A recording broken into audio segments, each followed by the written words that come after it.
Welcome to Roundtable Talk, a podcast about longevity, senior services marketing, and the quality of life as one ages. Roundtable Talk is brought to you by Pavone Group and Varsity, a senior services agency focused on helping clients win the mature market. If you like the fresh perspectives we deliver in each episode, please give Roundtable Talk a 5-star review on the podcast service of your choice. Hello, everyone, and welcome to another episode of Varsity's Roundtable Talk. Today's guest is Larry Carlson, retired president and CEO of United Methodist Communities. With over 45 years in senior living, Larry led transformative change at UMC, from building its tech infrastructure to pioneering a more humane approach to dementia care. Larry, thanks so much for joining us. Glad to be here. And, I've always appreciated our friendship professionally and personally over the years. So I'm really thrilled to have you here today.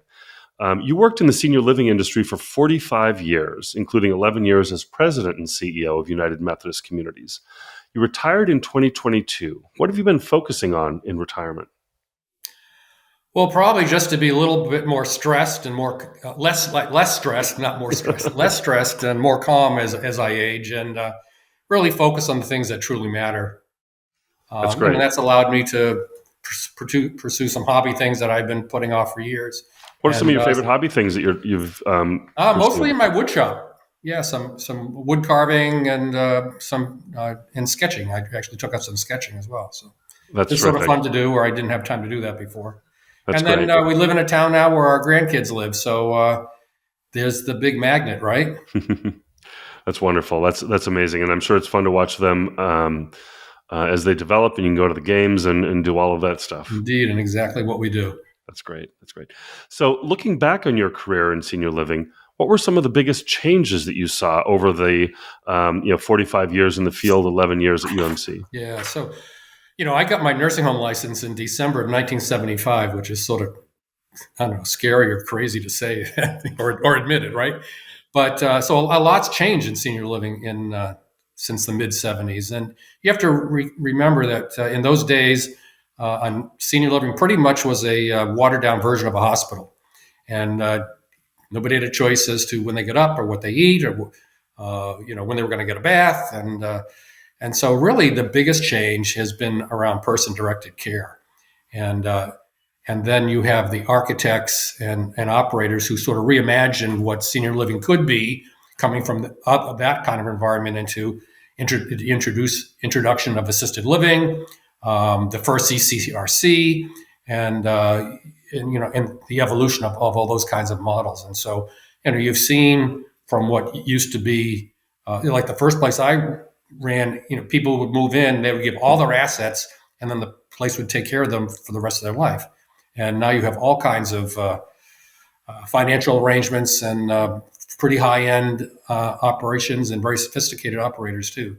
But it's really, respecting the person, who they were, what they are, who they want to be, and how they want to spend their time. And that wasn't happening then, and it's a lot of focus on that now. So that's all really good stuff. That really is amazing. You say who they want to be and what they want to be doing and such. You're right. I mean, the old model was really more about providing care, not providing life. Right. Interesting. So what changes do you think the senior living industry has been slower to respond to than they should? What are some of those things? Well, probably the biggest ones are staffing shortages and the high cost of care. That's for sure. Technology and innovation. I think senior living has really been a late adopter to a lot of the technology, and senior living hasn't been as innovative as they could have been. And as I said, resident experience has taken a front seat, but gee whiz, it's been like 30 years, right? So it's been a long time coming. Absolutely. Yeah. Now, this is a question that I ask every Roundtable Talk guest. What are you looking forward to as you age? You're a relatively new retiree yourself, but what are you looking forward to? I think, as I said, I just am looking to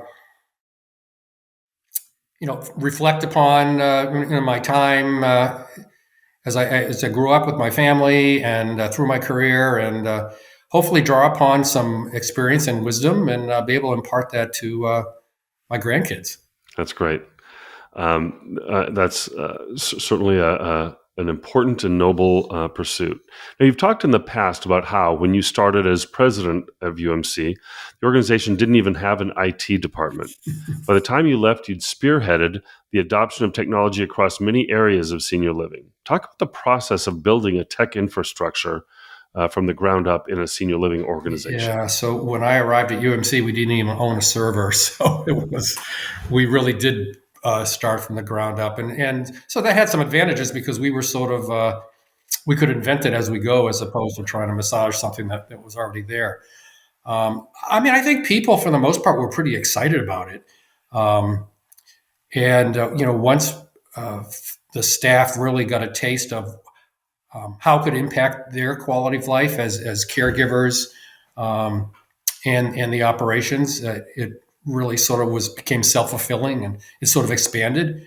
The one example I can give you is we found a product called VST Alert, which was a falls management device that we were fortunate enough to get a CARES grant from the federal government coming out of the pandemic to fund it. So we put quite a few of these in our nursing facilities.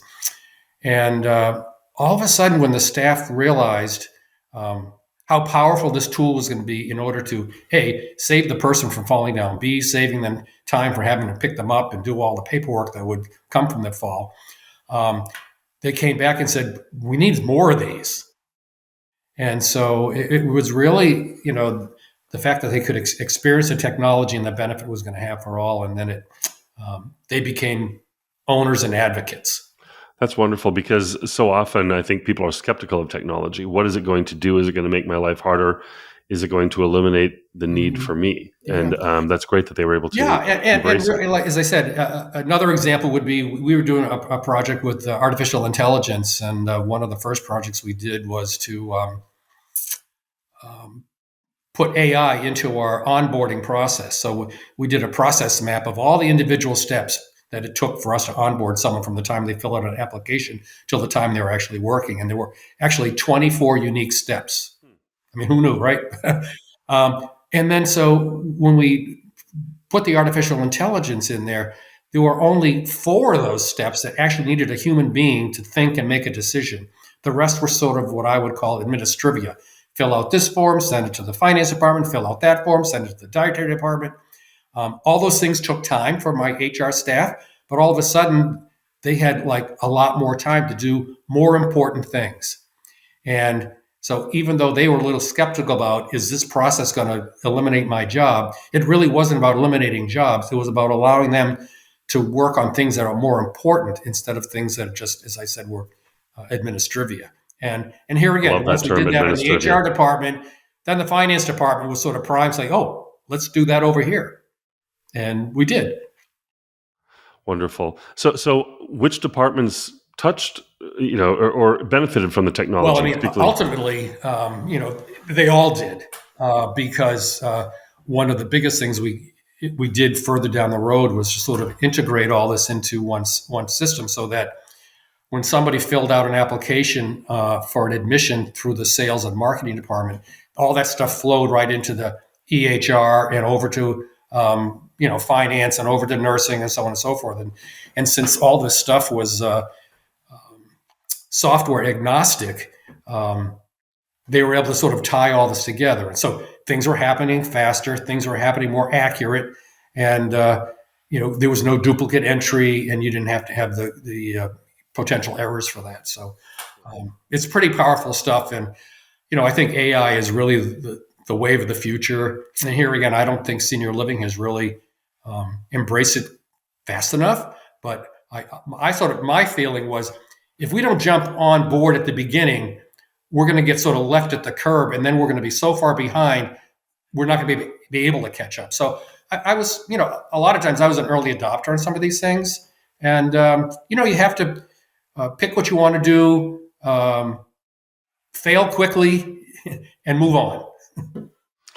Yeah, wise words. I think that whole notion of fail quickly is really important. And particularly if you're an early adopter, there will be failures, Of and course. you need to learn from that and move on. So I think that is important. Now, you've already talked about how a lot of the teams, the HR example, et cetera, where once they saw it in action, they embraced it and wanted more of it, whatever it was. Right. There is often that resistance to adopting new tech. Was there anything in particular other than implementing it and having them just see the benefit for themselves that you used to approach buy-in from your team? And how about from the residents and Yeah. family members? Well, I mean, it all came back to, your strategic plan. And I was not one to sort of craft a master plan and cram it down everybody's throats. It sort of, bubbled up from the front lines up. And uh, what I did twice during the time that I was at UMC was we held a company-wide retreat, and where we had 10 communities, so we had to sort of bus people in from all places where we had a day together to do some fun things, but it also allowed me to sort of share the strategic plan and the strategic vision for the organization with about 500 of our 1,000 employees. And here again, I was able to share that with them in that kind of environment, and they understood where we were going to go, and then people got excited about it. That's great. Hopefully, right? That's wonderful. How about from the residents and family members? Was there any resistance, or was the impact more tangential for them? In terms of some of the technology. Well, I mean, I think some of this technology things were probably more tangential to them, but I think they also saw the benefit of it, as they experienced it too.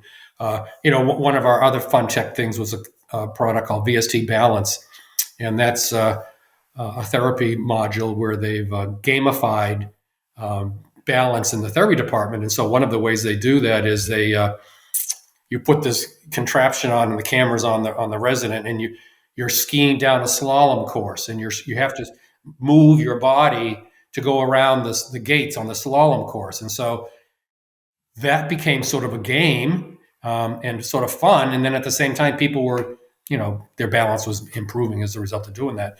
I think, people recognize that as, well, this is sort of fun. This is sort of cool. Sure. And they were getting stronger.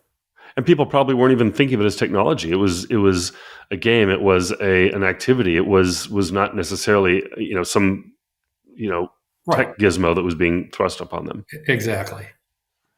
Very cool. So you talked about some of the technologies, AI and such, that have already had impact. What do you think some of the emergent technologies are that will have the biggest impact moving forward? Well, I'm going to go back to AI again. I mean, I really think there's almost untapped potential as to what AI is going to do. One in particular that I've seen is a virtual nurse. Now, that doesn't mean literally you're going to have a computer come in and give care, but for some of the things like a discharge plan that a nurse has to collect a lot of information from different places in order to simulate it all. That could all be done with artificial intelligence, and I think that's going to save a tremendous amount of time. Now, particularly, that's probably going to be more applicable in a hospital setting, because right now, with somebody who's going to get discharged in a hospital, it probably takes a nurse an hour and a half to collect all that information. With AI, it probably can be done in 5 seconds. And then the virtual nurse can come in and do some of the post-discharge education. So, here again, it gets back to having the live staff do stuff that's really important that a live staff thinking person can do, where some of these other things can be done using the AI. That's great. And, I do know that accuracy and certainly security, HIPAA and such are important, but, I do definitely recognize the broad value that AI is bringing to the, all industry, all facets of life. So shifting to indoor air quality, I know that's something that you've certainly championed a lot. You've spoken in the past about how indoor health quality affects health, overall general health in senior living communities. Do you think focusing more on indoor air quality is something a lot of communities overlook? Well, certainly before the pandemic, everybody did. Sure. And of course, that was the hard lesson where, you know, during the pandemic, I mean, we had these reverse HEPA filters that were trying to keep the air separate from room to room, so that we weren't spreading the disease across rooms, which was very difficult to do. I'm not sure we had really thought a lot about it before that happened, but that sort of drove home in a very hard way why it's so important. And you know, when you really think about it, you've got a large population of people in a somewhat small area, and you know, you want people to be comfortable, whether it's heating or cooling, humidity control. Those are all important things, and so that's part of the quality of life that we as senior living operators need to provide our clientele. And then you have the whole clinical component on top of it, where we really need to do that stuff just to protect them from some of these bad bugs that can come around and infect the entire environment if we're not careful. Yeah, because it is a vulnerable population, obviously. Absolutely. In many ways. So, what changes? You mentioned some of the filtration and such, but what changes can communities make to improve air quality for residents and for team members, for everybody involved? Well, I mean, I think you need to look at your air circulation and you know how many air changes an hour you're making, and you know where that air is going, and then you need to look at your filtration system as well as your humidity control. And I think those things are going to go a long way into making a big improvement without making a huge investment. Sure. Now, were there any major lessons learned from the pandemic? You referenced that, and certainly, you know, air quality was something that I don't think any of us really thought about. And then, as we were, you know, confined in spaces with other people, it became very, you know, top of mind. But you know, any other lessons that you've learned? Well, this is sort of interesting. You know, before the pandemic, when we had a family meeting or a family council, a family-wide meeting, we'd probably be lucky to get a half a dozen families to attend a meeting. You know, we'd invite them down. We'd have some snacks. We'd sit in the room. We'd have a conversation. And then, of course, when we went virtual, now instead of having 6 families, we might have 76 families or 96 families. And so the communication between the organization and the families, really, the game was really upped. And I think in a good way. And I doubt whether operators will ever go back to, you know, solely doing those in-person meetings again. I mean, there's a time and place for in-person meetings, obviously, but if you really want to communicate to a broad constituency, the virtual has really made a huge difference on our ability to be more effective in those kinds of communications. Sure. Now, shifting to dementia care, you mentioned that a little bit at the outset of our conversation, but it's long been a challenge for senior living. During your time at United Methodist Communities, you spearheaded the development of Avondel, a dementia village inspired by the Dutch Hogeveen model. And for those who aren't familiar, tell us a little about the Hogeveen model and why it inspired you to create the concept for Avondel. Well, you know, as we had been unfolding our strategic plan at UMC, we really felt strongly that dementia care was an unmet need, and we really wanted to really make a difference. And so we spent a lot of time refining that program, you know, pushing in the concepts of person-directed care, not just for the person that had the dementia diagnosis, but for, you know, our caregivers and their families as well. And, you know, I think we were doing a really good job. And there came a point in time where we said, you know, well, how do we take this to the next level? And, you know, personally, I just sort of felt after all my years in the business that, you know, there had to be a better way, because it just wasn't normal for 25 people, which was the size of our dementia units, and pretty much everyone else's, quite frankly. It's just not normal to live with 25 other strangers. And it's not normal to live in a locked ward. And it's not normal to say, no, you can't go through that door. And no, you can't do this. And no, you can't do this. And no, you can't do that. And that's when we came across this model in Amsterdam. and we went and visited it, and we were really impressed with what they were doing and how they were doing it, and it really answered a lot of the questions that I just sort of articulated as to what we didn't like about what we're doing. And so, the Hoikave model is really about normalizing life for people who have a dementia diagnosis. And here again, not just for the person who has dementia, but for their families and for the caregivers as well. And that means living in a more of a family scale, 6 or 7 people in a household. Having your own bedroom, living room, kitchen, dining room where you can come together as a family and sit. Living with other people who have similar values as you might have. So, you can imagine when you have 25 people, the values are all over the place. And, one of the things that we really felt strongly about was that most places are treating the symptoms of dementia as opposed to the distress that's causing the symptoms. How do we sort of figure this out? Because many times someone after dinner has what they call sundowning. They get confused, they start to act out. And the typical intervention is to separate them from the group, try to calm them down, hopefully not give them drugs. But you're treating all those symptoms. And so we said, what's the stress that's causing someone to do this? Because, some with dementia, they can't articulate what they're feeling necessarily. And sometimes it's because they're agitated because of the circumstance they're in, sometimes the people around them, and sometimes they just have a headache. And, we sort of came to realize that pain is the number one thing that is underdiagnosed with people who have dementia. And so sometimes a Tylenol once a day would go a long way to getting somebody calmed down because they weren't in that pain anymore.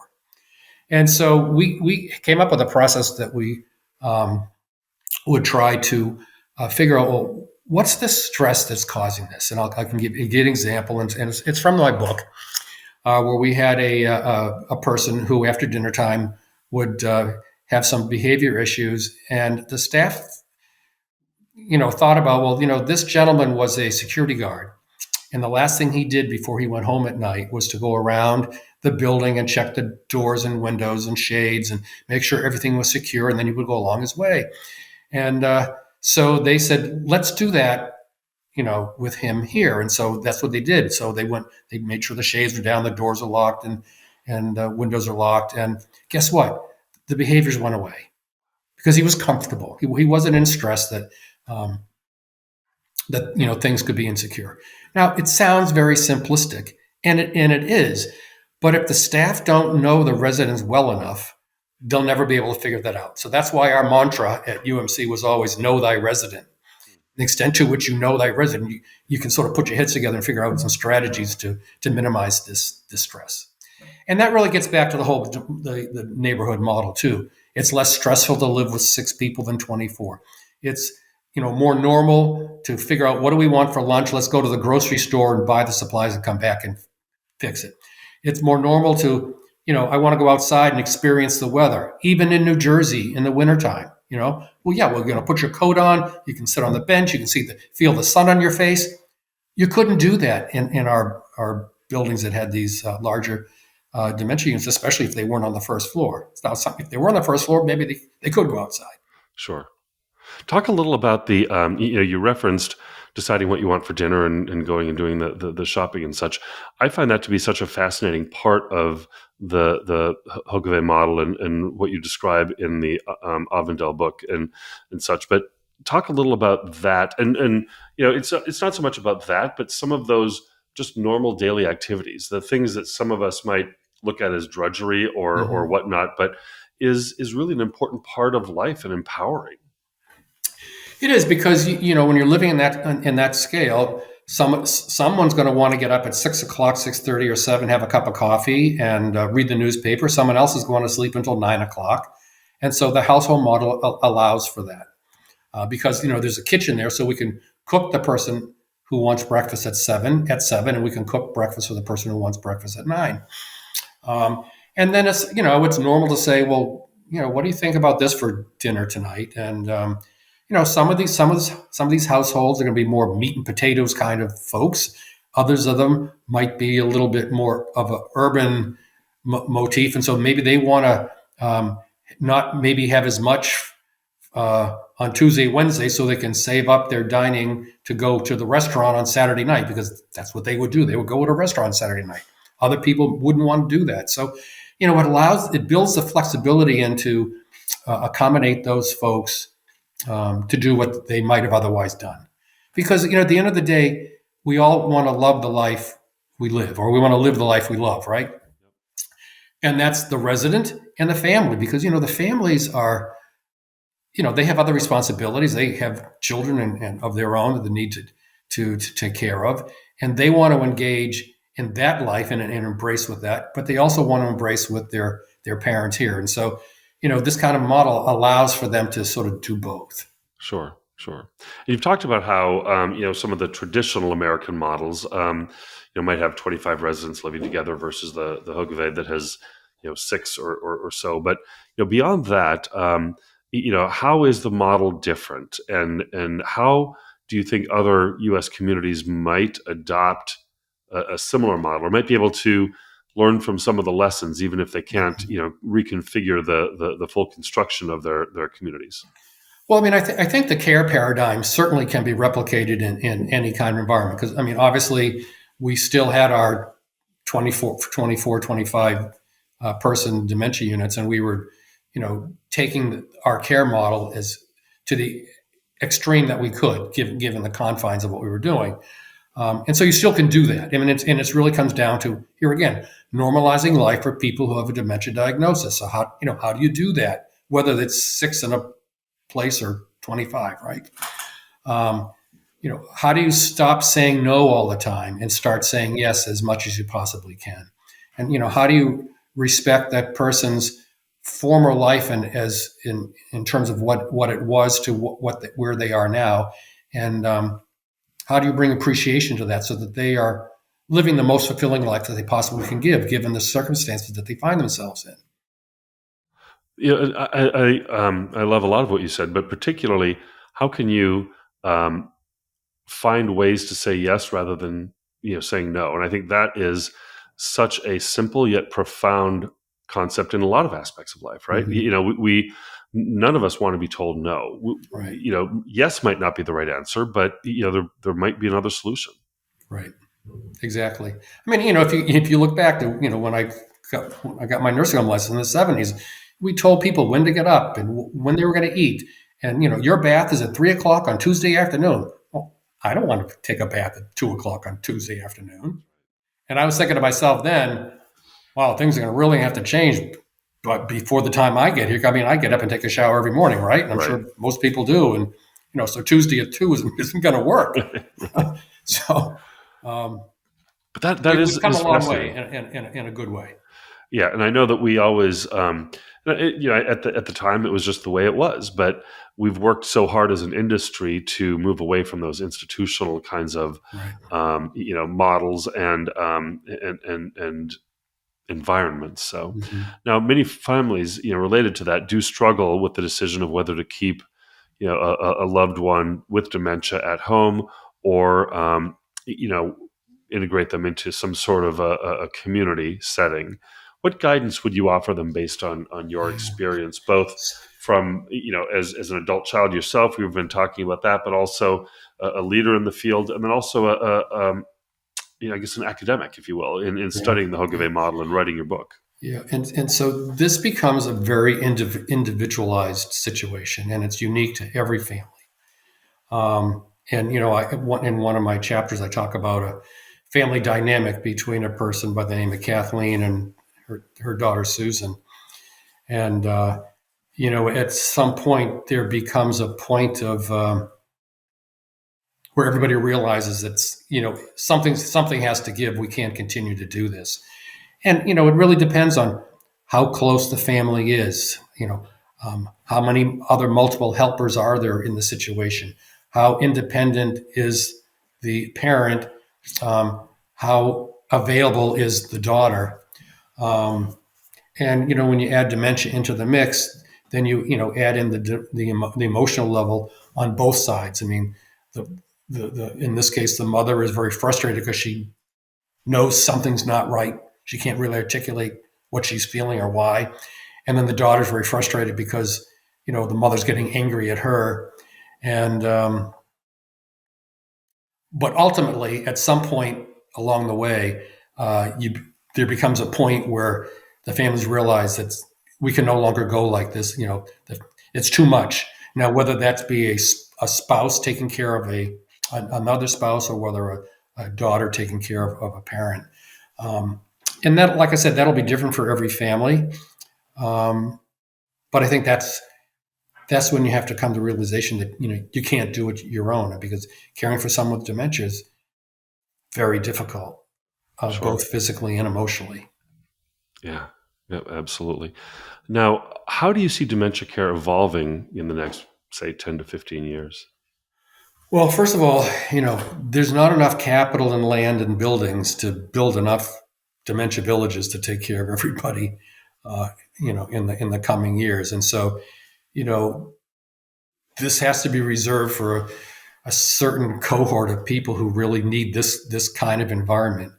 And I think there need to be other kinds of early interventions to assist families take care of their loved ones for as long as possible. And at the end of the day, they really do want to do that. And so that's a good thing. And so one of the things that we were going to have as part of the Dementia Village was a neurocognitive clinic.